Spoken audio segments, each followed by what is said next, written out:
থেকে জিন্দা হয়ে যেত। নবী আমার বলে, আমি জাবেরের সন্তানকে মৃত থেকে জিন্দা করেছি, কিন্তু হুসাইনকে জিন্দা করে নাই একটা কারণে, কারণ হুসাইনের মৃত্যুর বদৌলতে আমি ইসলামকে জিন্দা করেছি। জোরে বলে সুবহানাল্লাহ। আজকে না হয় তোমরা গড়ে গড়ে জিদ পেতা, মক্কার কাবার ভিতরে আজান হতো না, রসুলের সুন্নাত পেতা না, একমাত্র আমার হুসাইন শাহাদাত বরণ করার কারণে হুসাইনি মুসলমান তোমরা আজকে সেইটা করো। একটা সেইটাই তোমাদেরকে জান্নাতের চৌকাটা চুমা খাওয়াবে আমার হুসাইনের রক্তের বদৌলতে। একটা জাবান খুলে বলি সুবহান। যেই নবী তার পরিবারের চিন্তা করে না, হাসানের চিন্তা করে না, হোসাইনের চিন্তা করে না, উম্মতের চিন্তায় বিভোর হয়ে থাকে, ওই নবীর উম্মত হওয়ার জন্য ঈসার রূহুল্লাহ এখনো অপেক্ষামান। ওই নবীর উম্মত হতে পেরেছে, কোনো অ্যাপ্লিকেশন নাই, দরখাস্ত নাই, আরজি নাই, ফরিয়াদ নাই, এমনিতে রব কবুল করেছে। সিংহের মতো একবার গর্জন করে বলা যায় না আলহামদুলিল্লাহ? শুকরিয়া আদায় করে গৌসুল আজম মসজিদের প্রতিষ্ঠাতা মানব বিকসার যিনি তৈরি করেছেন আহলে সুন্নাত ওয়াল জামাতের বাতিঘর ইমামে আহলে সুন্নাহ, বাংলার টেকনাফ থেকে দাদুলিয়া যেখানে একবার কদম লেগেছে সেইখানে আহলে সুন্নাত ওয়াল জামাতের একবার ফাউন্ডেশন করে দিয়ে এসেছে। আমার নিজ চোখে দেখা সুনামগঞ্জ হাওর অঞ্চলে যেখানে কোনোদিন কোনো আলেম ওলামা যায় কিনা যায় না, আল্লামা হাফেজ আমির জলিল রহমতুল্লাহ আলাইহি সেইখানে একবার কদম লেগেছে, সুন্নিয়তের পাওয়ার হাউস তৈরি করেছেন সে আল্লামা হাফেজ আমির জলিল রহমতুল্লাহ আলাইহি প্রতিষ্ঠিত গৌসুল আজম রেলওয়ে জামে মসজিদে বসে শুকরিয়া আদায় করে রব্বুল আলামিন হুজুরকে জান্নাতের সর্বোচ্চ মাকানে কবুল করে সবাই জবান খুলে বলি আমিন। এই মিম্বরের সবচেয়ে মোহাব্বত ভালোবাসার খতিব যার আলোচনা শুনে আপনাদের চোখের পানি বের হয়েছিল আমার সম্মানিত উস্তাদ মহোদয়, জিনার কদম ধুলা আমার চোখের সুরমা, জিনার কথা বললে আমি দেখতে পাচ্ছি অনেকের চোখের ভিতরে চল চল করে চোখের পানি ধরা দিয়েছে। আমি নাম না বললো আপনাদের দিলে কিন্তু টাচ হয়ে গিয়েছে আমি কার কথা বলতে চাচ্ছি। আমার সম্মানিত উস্তাদ মহোদয় আল্লামা মুফতি মুহাদ্দিস বখতের উদ্দিন আল কাদরি মাদ্দাজুরুল আলীকে আল্লাহ শাফায়ে আজলা কুল্লিয়া নসিব করে সবাই জবান খুলে বলি আমিন।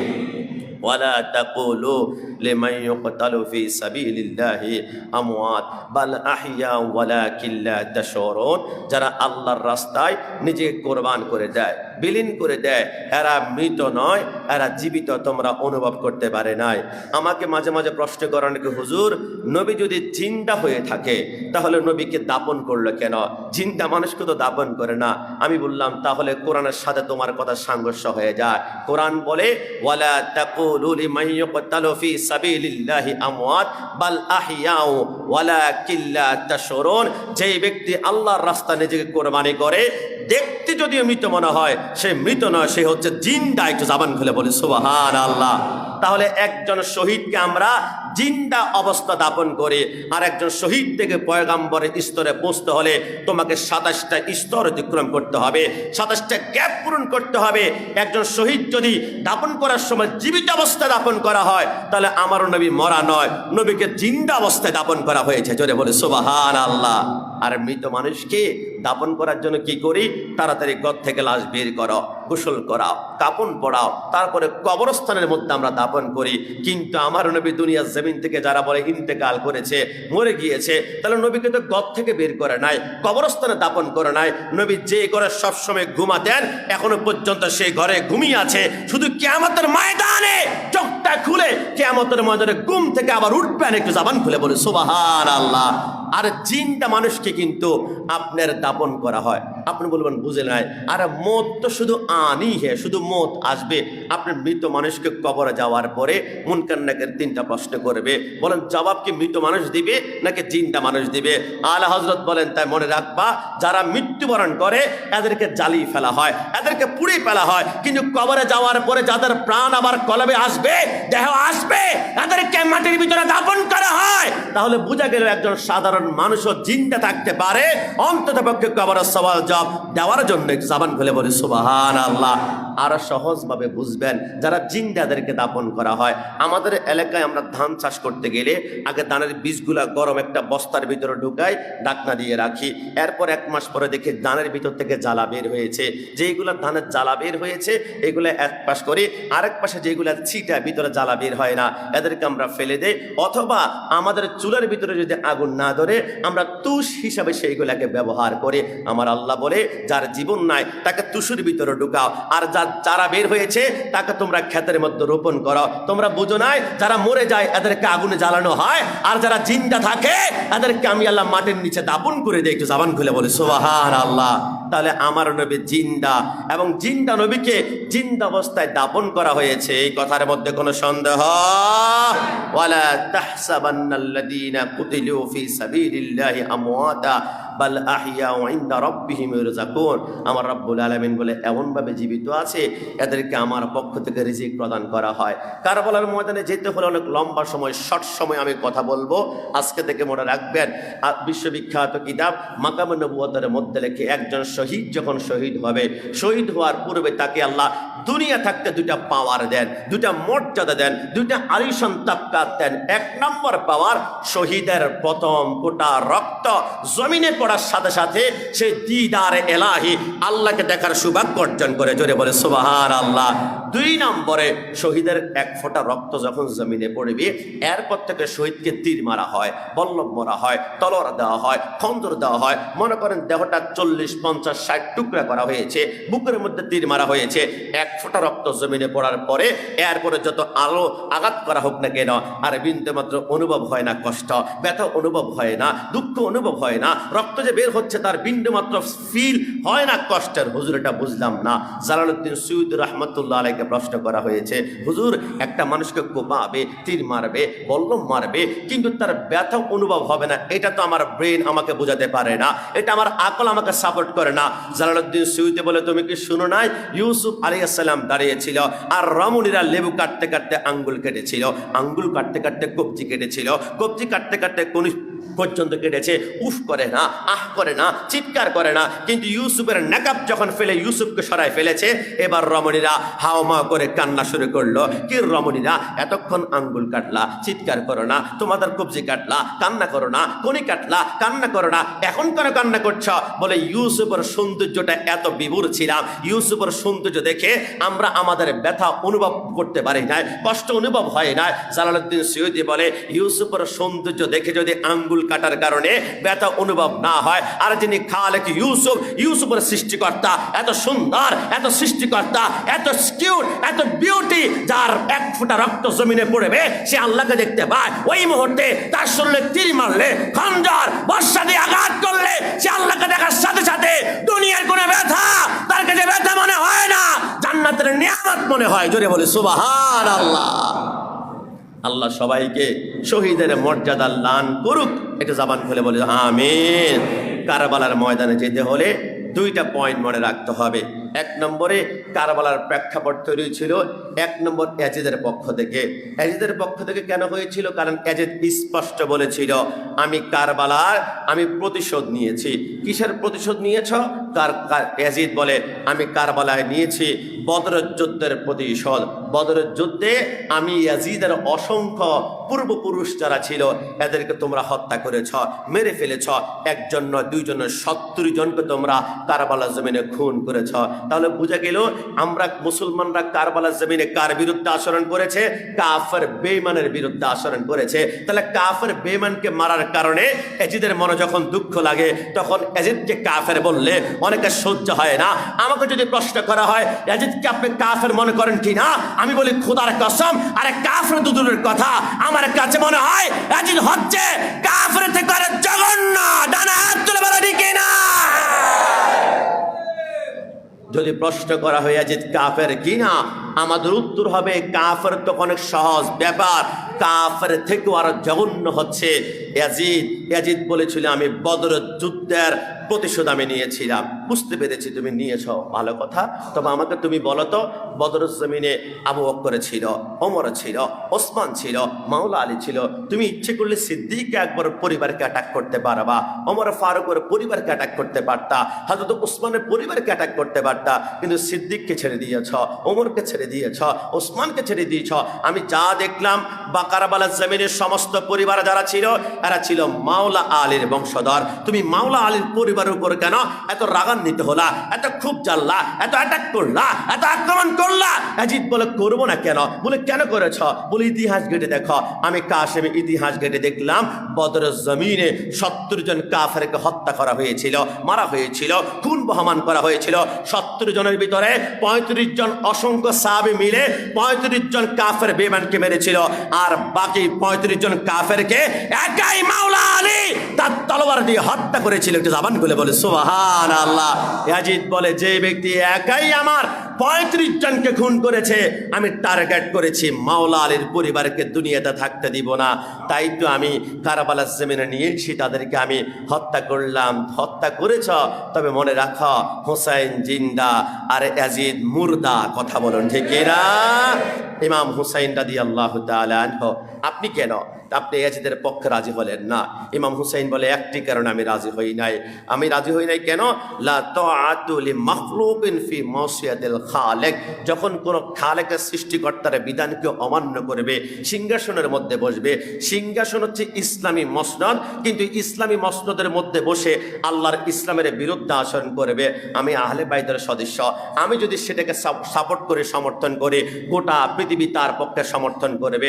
আর ইসলামের বিরোধী যারা আছে এরা যখন মসনদের ভিতরে ইসলাম বিরোধী কাজ করবে, আমি সমর্থন করব, গোটা পৃথিবী ইসলামের বিরুদ্ধে চলে যাবে, ইসলাম মিটে যাবে, ইসলাম ধ্বংস হয়ে যাবে, ইসলাম নাস্তানাবুদ হয়ে যাবে। হ্যাঁ আমার যুবক ভাইরা, ইমাম হুসাইন কেন ইয়াজিদের হাতে হাত দেননি? বিশ্ববিখ্যাত কিতাব মাকামে নবুয়ত এবং শামে কারবালার মধ্যে শফিউ কারবী রাহমাতুল্লাহ আলাইহি লেখে ইয়াজিদ কোন কুখ্যাত কুকুর ছিল আপনি কি জানেন?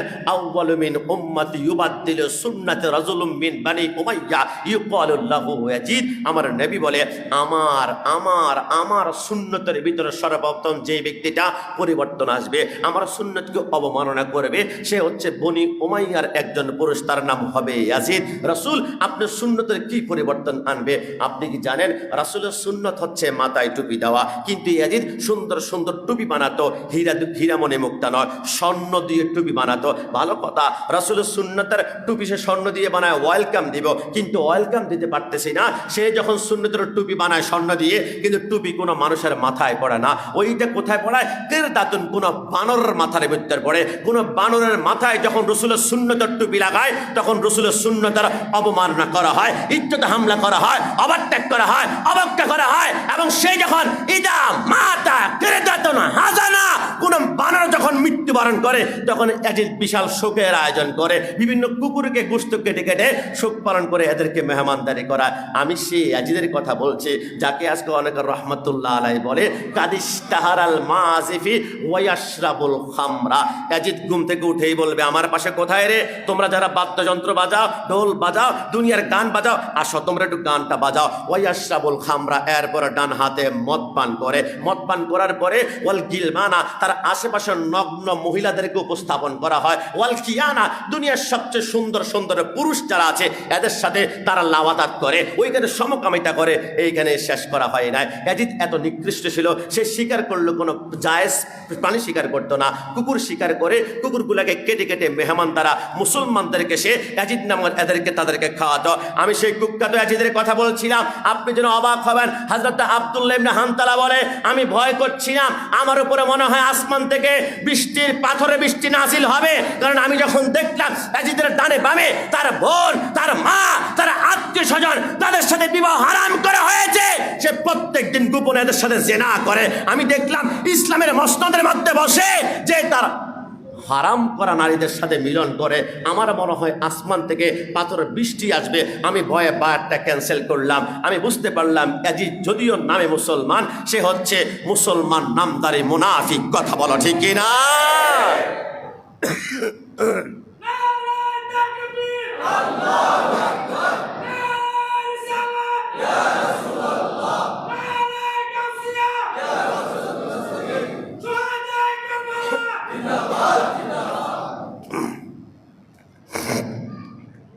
ঢাকার মসজিদগুলাতে সর্বোচ্চ 10টা 20টা 30টা মসজিদ পাবেন যেখানে আজকের দিনে শুহাদায়ে কারবালা নিয়ে আলোচনা করা হয়।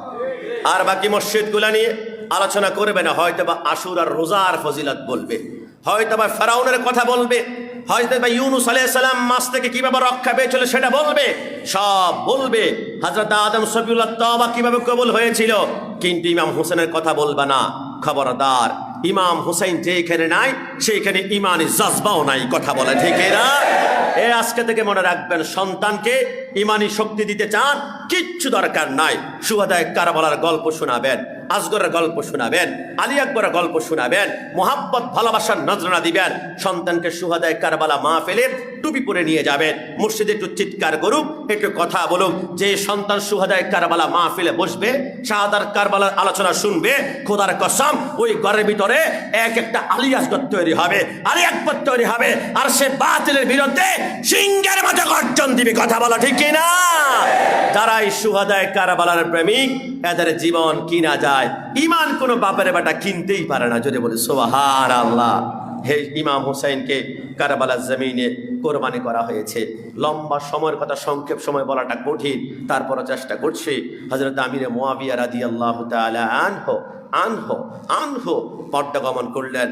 তার সন্তান ইয়াজিদ হাতের ভিতরে ক্ষমতা পেল। মদিনার গভর্নর ছিলেন, মদিনার মুখ্যমন্ত্রী ছিলেন ওয়ালিদ ইবনে উকবা। চিঠি পাঠালো, ইমাম হুসাইনকে বলো আমার হাতে বায়াত গ্রহণ করতে। ইমাম হুসাইন বলে, আমার গলার ভিতরে 31টা রগ আছে, ছুরি দিয়ে কাটতে পারবা।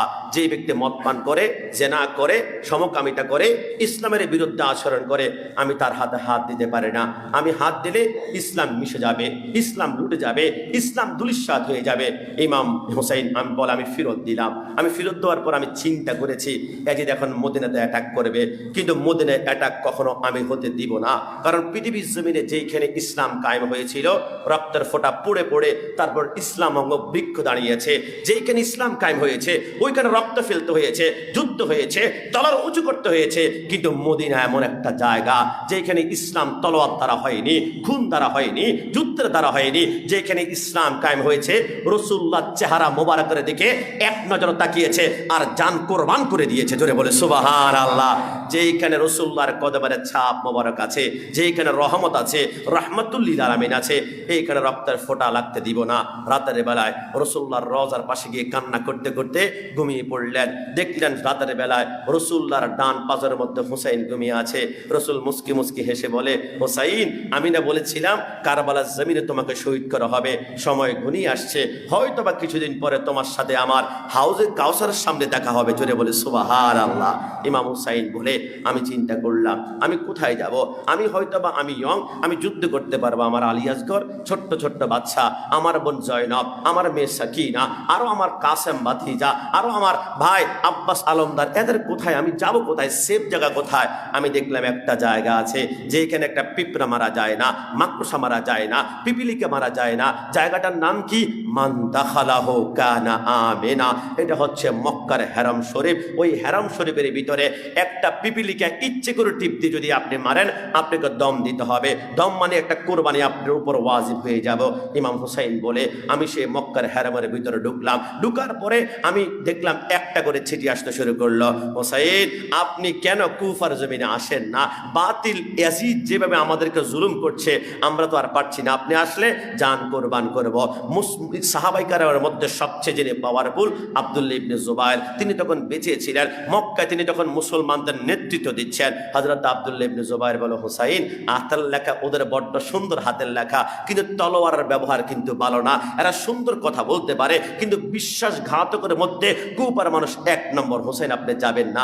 100 নয়, 200 নয়, শামে কারবালার মধ্যে লেখে 1200 চিঠি আসলো। হুসাইন বলে, আমি যাচ্ছি না। 1201 নম্বর চিঠির মধ্যে লেখা আসলো। হুসাইন লিখতে লিখতে কলমের কালি শেষ হলো, কাগজ শেষ হলো। আপনি আসলেন না। কিয়ামতের ময়দানে যদি আল্লাহ গ্রেফতার করে বলে, কুফাবাসী ইয়াজিদের হাতে কেন বায়াত গ্রহণ করলা, হুসাইনকে কেন গ্রহণ করলা না? আমরা বলবো হুসাইনকে 1200 চিঠি দিয়েছে, হুসাইন তো আসে নাই। কিয়ামতের ময়দানে আল্লাহর কাঠ করায় কিন্তু আপনি আসামি হতে হবে। ইমাম হুসাইন জজ্জর করে চোখের পানিগুলো ছেড়ে দিলেন। আমি কি করতে পারি? না না, আমি আসামি হতে পারবো না। আমার নানার উম্মতের কাঠ করার সামনে আমাকে লজ্জিত হবে, এটা কখনো সম্ভব নয়। হযরতে মুসলিম ইবনে আকিল বলে, হে হুসাইন, মাওলা হুসাইন, আপনি পারমিশন দিলে আমি প্রথম কারবালা জমিনে যাই, কুফাতে যাই, পরিস্থিতি সুন্দর দেখলে চিঠি লিখলে তারপর আপনি রওনা করবেন। মুসলিম বিন আকিল বলে আমি হাঁটবো, কিন্তু হাঁটতে পাচ্ছি না, পিছন দিক থেকে কে জানি আমাকে টান দিয়ে ধরে আছে। আমি পিছনে তাকিয়ে দেখলাম আমার দুইটা সন্তান, 7 বছরে মোহাম্মদ, 9 বছরে ইব্রাহিম বলে বাবা হাউজে কাউসারের পানি বুঝে একাই পান করবা, আমাদেরকেও পান করার একটা সুযোগ করে দাও না। একটু জাবান খুলে বলে সুবহানাল্লাহ। হাঁটতে শুরু করলো।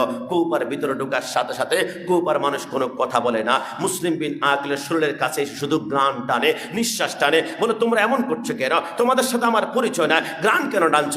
বলে আপনার শরীর থেকে মদিনাওয়ালা নবীর গ্রান পাওয়া যাচ্ছে, আপনি কোনো সাধারণ মানুষ নয়। হ্যাঁ, হোসেনের প্রতিনিধি হিসাবে এসেছে। সাথে সাথে কেউ কপালে চুমা খায়, কেউ হাতে চুমা খায়, কেউ পা চুমা খায়। সকাল থেকে সন্ধ্যা পর্যন্ত 40,000 কুবাবাসী হোসেনের জন্য জান দিবে বলে বায়াত গ্রহণ করেছে, নিজেকে বিক্রি করে দিয়েছে।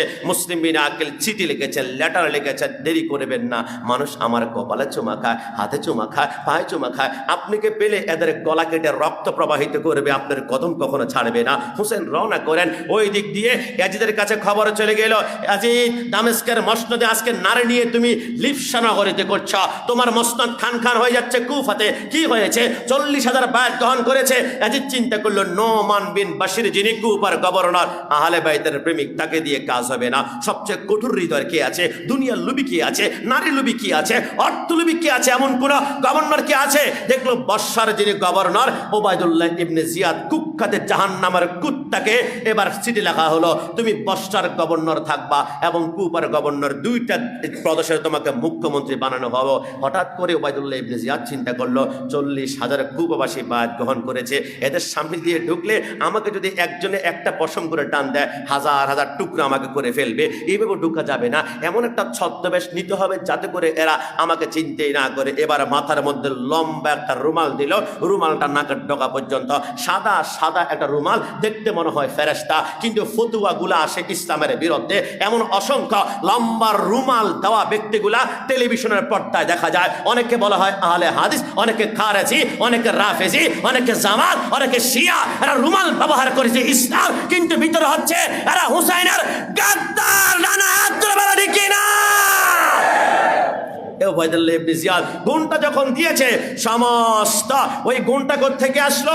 ওই কারবালার জমিনে ওবায়দুল্লাহ ইবনে জিয়াদ প্রথম গুণটার প্রচলন করেছে। আজকে বর্তমান